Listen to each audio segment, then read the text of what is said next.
வணக்கம். கலாம் ஆண்டு 4 நாள் 205 திங்கட்கிழமை மே 6, 2024. இன்றைய நம்பிக்கை செய்திகள். செம்மை இல்லம் தமிழகத்தின் புதிய கலாச்சாரமாகிறது. 50க்கும் மேற்பட்ட மகளிர் கலந்து கொண்ட செம்மை இல்லம் துறை இணைய வழி வார கூடுதல். மே 4 சனிக்கிழமை இரவு செம்மை இல்லம் துறையின் இணைய வழி வார கூடுதல் நடைபெற்றது. இதில் 50க்கும் மேற்பட்ட மகளிர் ஆர்வத்துடன் கலந்து கொண்டனர். நல்லூர் வட்டத்தின் மகளிர் களம் இதற்கான ஏற்பாடினை செய்திருந்தது.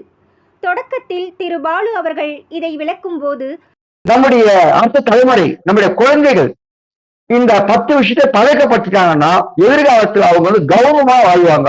இத்திட்டம் ஒரு வீடு, குடும்பம், சமூக நோக்கோடு வாழும் வகையில் 10 செயல்பாடுகளை வடிவமைத்துள்ளது. முதலாவதாக, வீட்டிற்கு உள்ளேயும் வெளியேயும் தூய்மையாக வைத்திருத்தல். 2, பசுமைக்காக மரம், செடி, மாடி தோட்டம் வளர்த்தல். 3, குப்பை மேலாண்மையை கடைபிடித்தல். 4, நூலகம் அமைத்தல். 5, தற்சார்பு வாழ்க்கை, இயன்றவரை சுய தயாரிப்பு. 6, வீட்டு பயன்பாட்டு பொருட்களை முறையாக உரிய இடத்தில் வைக்கும் பழக்கம். 7, வீட்டில் அனைவரும் சேர்ந்து செயல்படுதல். 8, எளிமையை கடைபிடித்து சேமித்தல். உதாரணம், மின்சாரம், மழைநீர், பணம் போன்றவை. 9, நாள்தோறும் திட்டமிட்ட உணவை உட்கொள்ளுதல். 10, குடும்பத்தின் சமூக பங்களிப்பாக கண்தானம், இரத்த தானம், அன்னதானம், கல்விக்கு உதவுதல் போன்றவை. இந்த 10ஐயும் ஒரு இல்லத்தில் நடைமுறைக்கு கொண்டு வந்தால் அந்த வீடு நன்கு பண்பட்ட குடும்பமாக மகிழ்ச்சியும் முன்னேற்றமும் காண்பது உறுதி. அந்த குடும்பத்தினர் இதன் காரணமாக பெரிதும் மதிக்கப்படுவதோடு உதாரணமாக விளங்குவார்கள். இதை நமது நாட்டின் அனைத்து குடும்பங்களும் கடைபிடிக்கும் போது இவை நாட்டின் புதிய கலாச்சாரமாகி நாட்டிற்கு பெருமை சேர்ப்பதோடு நாட்டை பன்மடங்கு முன்னேற்ற பாதையில் கொண்டு செல்லும், உலக அளவில் பேசப்படும் என்றார். நெல்லையை சேர்ந்த திருமதி லட்சுமி தேவி தமது வீட்டில் இந்த 10 செயல்பாடுகளும் உள்ளதாகவும், அதனால் நாங்கள் மற்றவர்கள் வியக்கும் வண்ணம் மகிழ்ச்சியும் முன்னேற்றமும் கண்டிருப்பதாக கூறியதோடு, தமது சமூக பங்களிப்பாக தாம் இதுவரை 12 முறை இரத்த தானம் செய்திருப்பதாகவும், இயற்கை விவசாய முறையில் பயிர் செய்து நஞ்சில்லாத தானியங்களை மக்களுக்கு வழங்கி வருவதாகவும், தற்சார்புக்காக காய்கறி, பழம், பால், பூ என அனைத்தும் நாங்களே உற்பத்தி செய்வதாகவும், இப்படிப்பட்ட செயல்கள் காரணமாக திருமதி லட்சுமி தேவி அவர்களிடம் மிகுந்த தன்னம்பிக்கையும் உற்சாகத்தையும் அவரது பேச்சில் காண முடிந்தது. அதேபோன்று பேராசிரியர் பழனித்துறை ஐயா கலந்து கொண்டு பேசும்போது, இது ஒரு அற்புதமான திட்டம். இதில் பேசிய பல பெண்களின் ஆர்வம், நிச்சயமாக இது நமது நாட்டில் ஒரு புரட்சியை ஏற்படுத்தும் என்று நம்புவதாக கூறியதோடு, இது ஒரு உளவியல் சம்பந்தப்பட்ட திட்டம் என்றார். மேலும் குடும்பத்தில் உள்ளோரின் நல்லெண்ணங்களை வளர்த்து மகிழ்ச்சியான குடும்பத்தை உருவாக்கும். எனது குடும்பத்தில் இவைகளை நாங்கள் கடைபிடித்து வருகிறோம். இதனால் எங்கள் பிள்ளைகளும் இப்பண்புகளை கடைபிடித்து நாங்கள் அனைவரும் இணக்கத்துடன் நிறைவாக வாழ்ந்து வருகிறோம். பலரும் எங்களை பார்த்து வியக்கிறார்கள் என்றார். விரைவில் தமிழகத்தில் 100 செம்மை இல்லங்களை கண்டறிந்து விழா எடுத்து விருது வழங்கி நாட்டிற்கு இத்திட்டத்தை சிறப்பாக அறிமுகப்படுத்த தி சென்னை சில்க்ஸ் அண்ட் ஸ்ரீகுமரன் தங்க மாளிகை நிறுவனம் சார்பாக திருமதி ஐஸ்வர்யா இளங்கோவன் பொறுப்பேற்றுள்ளார். இத்திட்டத்தில் இணைய விரும்புபவர்களுக்காக ஒரு கூகுள் இணைப்பு படிவம் உருவாக்கப்பட்டுள்ளதாக மகளிர் கள பொறுப்பாளர் திருமதி ஹேமலதா தெரிவித்தார். மேலும் விவரங்களுக்கு 9486486178 என்ற எண்ணை தொடர்பு கொள்ளவும். நாகப்பட்டினம் மாணிக்க மாணவர்களுக்கான வைய தலைமைக்குள் ஒருநாள் முகாம். NCC என்றால் இராணுவ பயிற்சி, NSS என்றால் நாட்டு நலப்பணி திட்ட பயிற்சி. நல்லூர் வட்டம் மாணிக்க மாணவர் என்பதோ தன்னலமற்ற திறன்மிக்க எதிர்கால தலைவர்கள். தமிழகம் நெடுகிலும் கோடை விடுமுறையில் மாவட்டந்தோறும் நடைபெற்று வரும் மாணிக்க மாணவர் முகாம் நாகப்பட்டினம் மாவட்டம் பாப்பாக்கோவிலில் உள்ள நாகை கல்வியியல் கல்லூரியில் மே 12, 2024 காலை 9:30 மணி முதல் மாலை 4:30 மணி வரை நடைபெறவுள்ளது. இதற்கான அனைத்து பொறுப்புகளையும் மாணிக்க மாணவர்களே செய்து வருகின்றனர்.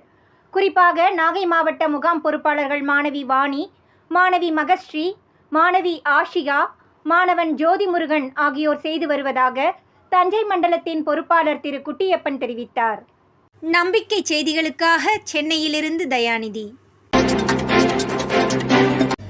ஜவ்வாது மலையில் மாணிக்க மாணவர்கள் தலைமை பொறுப்பிற்கான தொகுதிகளில் ஒன்று பல்வேறு அனுபவங்களை பெற்றிருத்தல். அந்த வகையில் திருவண்ணாமலை மாவட்ட மாணிக்க மாணவர்கள் மே 4 அன்று சனிக்கிழமை திருவண்ணாமலை மாவட்டம் ஜவ்வாது மலைக்கு சென்றனர். அங்கு 18 கிராமங்களில் வசிக்கும் மலைவாழ் மக்களுக்கு தினசரி அன்னதானம் வழங்குகின்ற மென்மை அறக்கட்டளையின் சேவைகளை பார்வையிட்டதோடு மலைவாழ் மக்களின் வாழ்க்கையை நேரடியாக கண்டறிந்தனர். அடுத்ததாக மலைரெட்டியூரில் உள்ள அன்பாலயத்தில் நடைபெற்ற கலந்துரையாடலில் என் பொறுப்பு அட்டை பற்றியும் பொறுப்பெடுத்தல் பற்றியும் விளக்கப்பட்டது.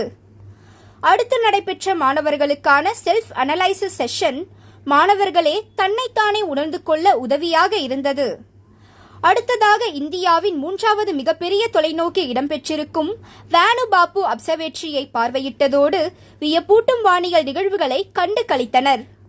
இறுதியாக நாள் முழுதும் பெற்ற அனுபவங்களை தொகுத்து பார்த்தபோது பொது அறிவு அனுபவத்தில் மேலும் ஒரு படி முன்னேறிய தன்னம்பிக்கையுடன் இன்றைய பயிற்சியை நிறைவு செய்ததாக மாணவர் கள பொறுப்பாளர் திரு கௌதம் தெரிவித்தார்.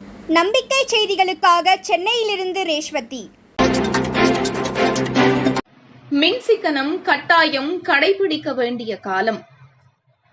தமிழகத்தின் தினசரி மின் தேவை இதற்கு முன் இல்லாத வகையில் புதிய உச்சமாக 20,830 மெகாவாட்டாக உயர்ந்துள்ளது. அதுபோல் மாநிலத்தின் மின் பயன்பாடு ஏப்ரல் 30ஆம் தேதி நிலவரப்படி 451.32 மில்லியன் யூனிட்டாக அதிகரித்துள்ளது.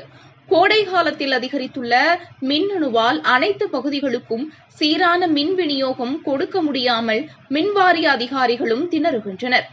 தமிழகத்தில் ஏற்படும் மின்தடைகள் குறித்து மின்வாரிய அதிகாரிகள் கூறியதாவது: கோடை காலத்தில் தொடக்கத்தில் இருந்து மாநிலத்தின் மின் தேவை மற்றும் பயன்பாடு என்பது மிக வேகமாக அதிகரித்து வருகிறது.